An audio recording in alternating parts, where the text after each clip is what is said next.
In this video, we will explain how the active and reactive power flows are calculated between two electrical sources. We will also elaborate on the differences between the calculations of the active and reactive power at high voltage transmission lines and low voltage microgrid contexts. We will address these three learning objectives. Firstly, what is the Phasor representation? Secondly, how can we calculate active and reactive power flows between two electrical sources? Thirdly, what are the main differences between the active and reactive power calculations of high voltage transmission lines and microgrids? Mathematically speaking, in AC systems, both voltage and current are considered as time-domain sinusoidal signals. Particularly in three-phase power grids, the calculations of active and reactive power in the time domain can be too complex and time-consuming. To overcome this, the Phasor representation is introduced that aims at simplifying the analysis based on periods, frequency, and angular frequency. Phasor analysis is a frequency domain method which decomposes the sinusoidal signals into the time-independent data of the magnitude and phase. In this circuit, the load is represented by a resistor which is connected to a voltage source depicted in green color. The current is equal to the voltage divided by the resistance. In a time domain representation, voltage and current are sinusoidal waves.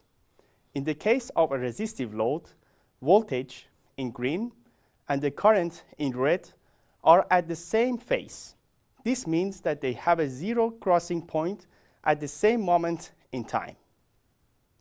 In the Phasor representation, the voltage and current are depicted as phase vectors in the complex frame. If the voltage phasor is taken as a reference, no phase angle is present between voltage and current. Therefore, the two signals are in phase because it is a resistive circuit. Here, the circuit is characterized by an inductive load.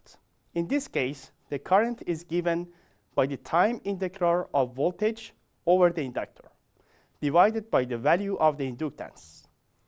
In a time domain representation, the voltage and current are out of phase by a quarter of a period.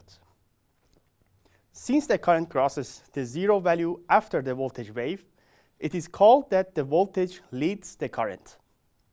In the Phasor representation, the current and voltage are depicted with a 90 degrees difference, which is 1/4 of a period. In a complex frame, we can say that the voltage leads the current.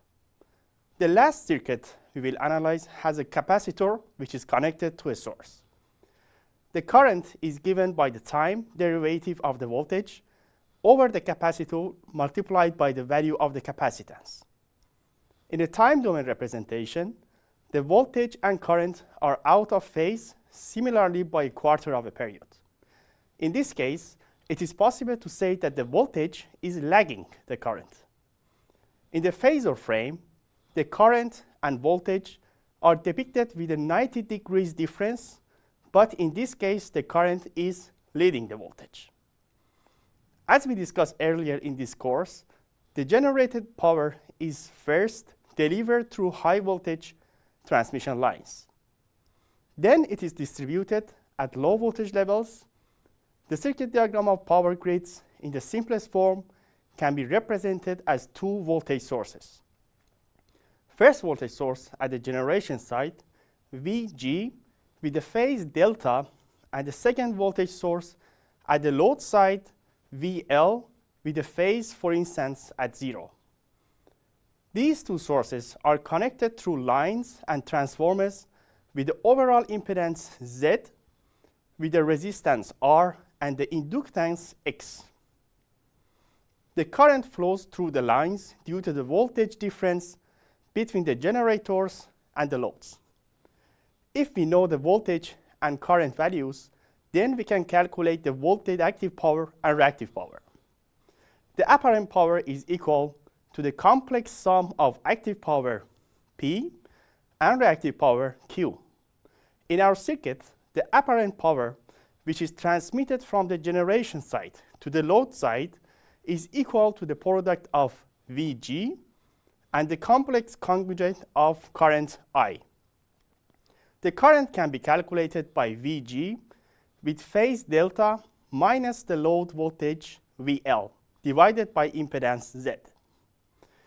In the next equation, the complex conjugate of the impedance is written as R minus Jx.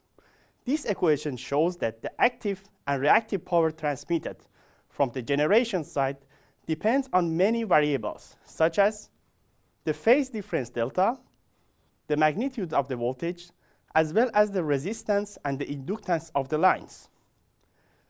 Finally, we can obtain both active and reactive power by expanding the equation, taking into account that apparent power is the complex sum of P and Q. The active power can be approximately represented as shown in the equation, that in general depends on delta, which is the phase difference between the generators and the loads, the magnitude of voltage, Vg and VL, and the values of the resistance, R, and the inductance, X. The reactive power, Q, is approximately represented by this equation, which similarly depends on delta, the voltage magnitudes, R and X. Note that the values of R and X can largely vary in practice. For instance, the R over X ratio is very different between a high voltage cable and a low voltage wire. Accordingly, the active and reactive power calculations are approximated differently. We first start with the active and reactive power calculation for high voltage transmission lines. Typically, the ratio of the resistance over the inductance of high voltage lines has a very low value, for instance around 0.1. As a result, the resistance of the transmission lines can be neglected for the power calculations. Therefore, the active power through transmission lines can be calculated by the equation on the left-hand side. This power mainly depends on the value of delta, which is the phase difference at the beginning and at the end of the transmission lines.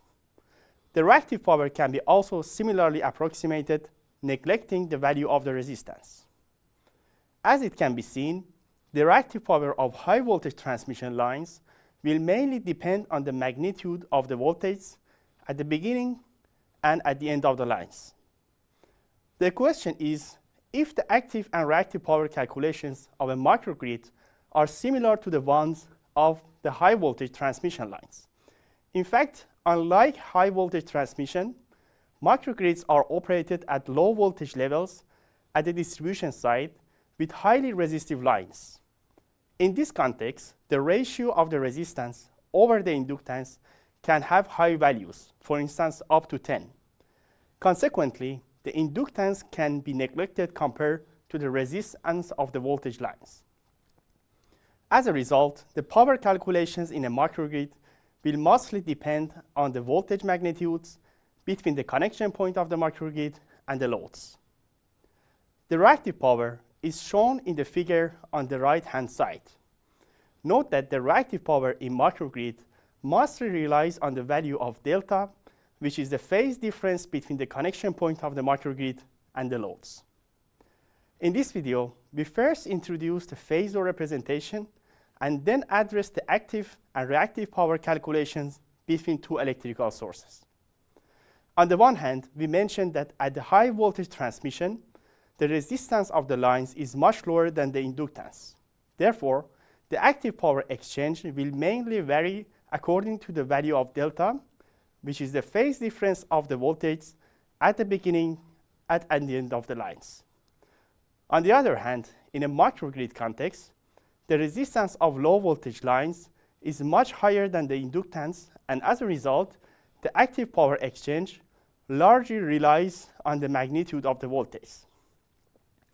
Finally, we would like to emphasize that due to these fundamental differences in the power calculations, the implementation of the power control in the context of microgrids will become very different than the one of the conventional high voltage power grids.